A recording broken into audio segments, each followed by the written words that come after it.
আমি আমি আমি তো কিছু বুঝতে পারছি না। মেয়েটি কে? আমি ও নামটা যেন কি? নামটা ওর নয়ন। হ্যাঁ, নয়ন। ওর মেয়েটার নাম নয়ন।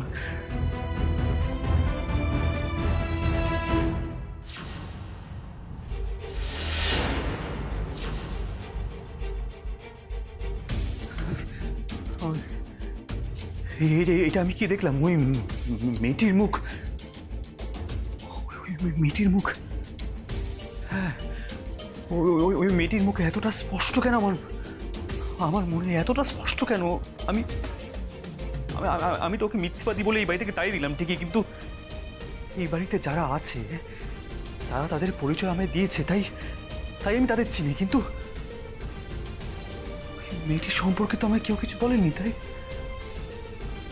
তারপরেও কেন আমার ওকে এতটা চেনা লাগছে? মনে হচ্ছে যেন আমি ওকে অনেক দিন ধরে চিনি। ওকে এতটা চেনা কেন মনে হচ্ছে? কেন কেন আমার এতটা চেনা লাগছে? আমি আপনি আপনি বুঝি মেনে নিয়েছেন যে জেসমিন দিদি বড় সাহেবের স্ত্রী? বন্ধু, ও বন্ধু, তুমিও মেনে নিয়েছো বন্ধু?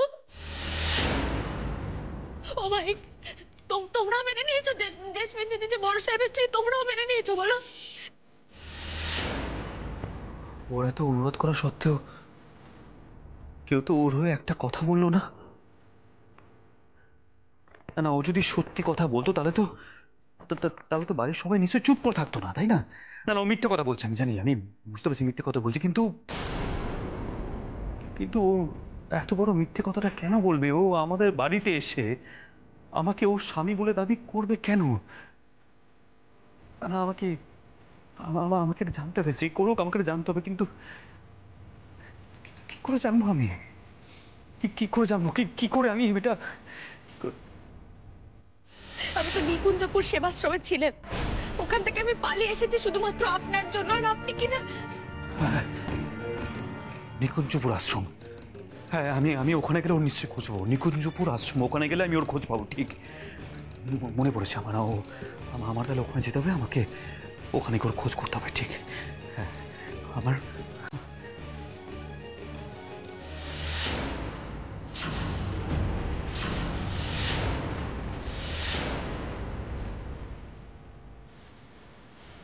কি ভাবছো দীপ্ত?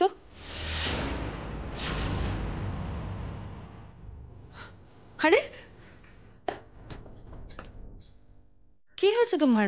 তুমি এরকম ছিটকে সরে এলে কেন? কি হয়েছে দীপ্ত? না না, আমার কিছু ভালো লাগছে না। আপনি আপনি এখান থেকে যান। আমার কিছু ভালো লাগছে না। আপনি প্লিজ এখান থেকে যান। ভালো লাগছে না? কেন ভালো লাগছে না দীপ্ত? দীপ্ত, আমার একটা কথা বলো তো, তুমি কি ওই মিথ্যাবাদী মেয়েটার কথা ভাবছো? দীপ্ত প্লিজ, এসব জোর জোরের কথা ভেবে সময় নষ্ট করো না, তাতে তোমার শরীর খারাপ করবে দীপ্ত। আপনি কেন এত কথা বলছেন বলুন তো? আপনি প্লিজ এখান থেকে যান না, আমার ভালো লাগছে না। দীপ্ত, দীপ্ত, তুমি বা কেন আমার সাথে এত ইরিটেটেড হয়ে কথা বলছো? ওফ, ওই নয়নকে দেখার পর থেকে দীপ্তর বিহেভিয়ার আরো চেঞ্জ হয়ে গেছে। না, এক্ষুনি ওর মন থেকে নয়নের কথা মোছাতে হবে, যেভাবেই হোক।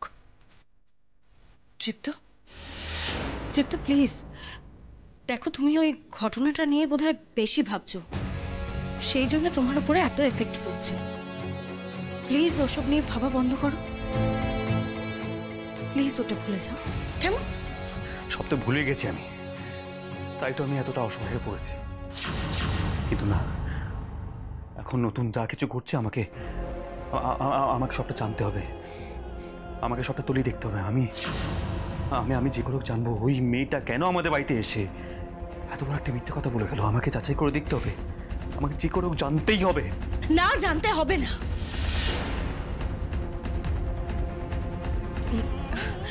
দীপ্ত, দীপ্ত, ওসব আজে বাজে কথা জেনে তুমি কি করবে বলো? তার চেয়ে বরং আমার কথা সরে শুনে যান এখান থেকে। আপনি আপনি একদম আমার কাছে আসার চেষ্টা করবেন। আমি আমি আমি কিন্তু একদম পছন্দ করি না এইসব বিষয়। আপনি আপনি একদম আমার কাছে আসবেন না।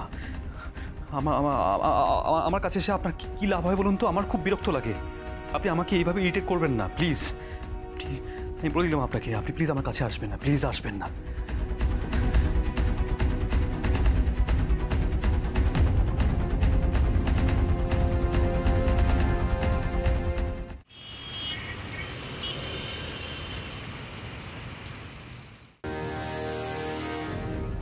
যেই নয়নকে দেখলো অমনি অমনি আমাকে কাছে আসতে বারণ করে দিল। তোমার খুব গায়ে লেগেছে তাই না চাউমিন? তুমি তুমি এখানে কি করছো? মজা দেখতে এসছি। এই যে এতদিন ধরে তুমি আমাদের ভুল বুঝিয়ে দাদাভাইকে বোকা বানিয়ে সবকিছু জিতে নেবার চেষ্টা করলে, পারলে কি? একটা কথা আছে জানো তো, যে ধর্মের কল বাতাসে নড়ে। এত ভোলাতে চাইলে কিন্তু বন্ধুকে দেখেই দাদাভাইয়ের মনটা কিরকম অস্থির হয়ে গেল। আসলে জানো তো, ওদের দুজনের মধ্যে কোথাও প্রাণের মিল আছে, কোথাও মনের একটা টান আছে। তবে তুমি বুঝবে কি করে? তোমার তো পুরোটাই স্বার্থ। প্লিজ স্টপ ইট, চুপ করো একদম তুমি। হ্যাঁ, আমাকে তুমি চুপ করাতেই পারো, কিন্তু দাদাভাইয়ের মন থেকে কি বন্ধুকে মোছাতে পারবে? পারবে না। তুমি কেন? পৃথিবীর কোনো কিছু ওদের আলাদা করতে পারবে না। এত তো চেষ্টা করলে, পারলে কি? আমরা ভেবেছিলাম যে বন্ধু আর নেই, বন্ধু ফিরবে না, কিন্তু বন্ধু ফিরে আসলো। আর দাদাভাইয়ের মুখ চেয়ে আমরা বন্ধুকে কোনো সাপোর্ট করতে পারলাম না, কিন্তু তাতে তোমার কি কোনো লাভ হলো বলো তো আলাদা করে? একটা কথা জেনো জামিন, দাদাভাই যখন একবার বন্ধুকে দেখে ফেলেছে তখন ওর বন্ধুকে মনে পড়বেই।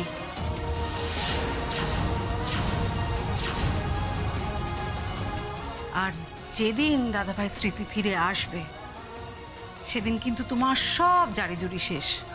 ওদের মিল হবেই, কেউ আটকাতে পারবে না, জেনে রেখো সেটা।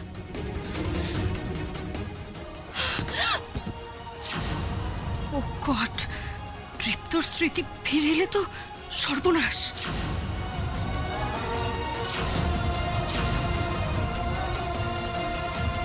গুরুমা,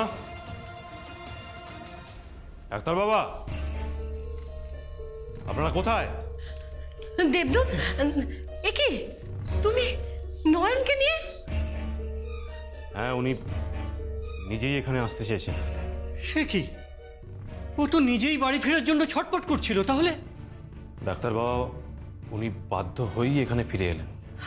কিন্তু এমন কি ঘটলো যে নয়ন ফিরে আসতে বাধ্য হলো? আমাদের সবকিছু খুলে বলো দেবদূত। আমি নয়নকে নিয়ে ওনার বাড়ি ফিরে যেতেই সকলে অবাক। আসলে উনি এতদিন তো মিসিং ছিলেন, তাই ওনার বাড়ির লোক ধরে নিয়েছিলেন যে উনি মৃতা।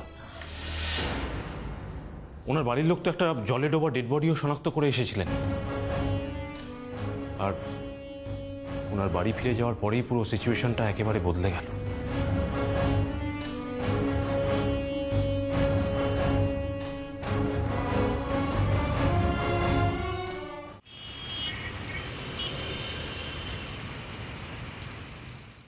তারপর তারপর কি হলো? তারপর ওনাকে দেখে ওনার বাড়ির লোক সবাই ছুটে এলেন।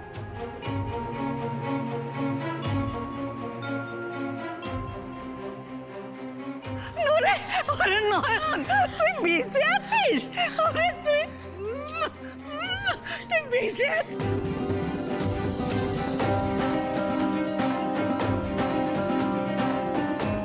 আপনি বলে যাচ্ছেন যে আপনি নাকি আমার স্ত্রী? আমার স্ত্রী ওইজো, ওইজো আমার স্ত্রী জেসমিন।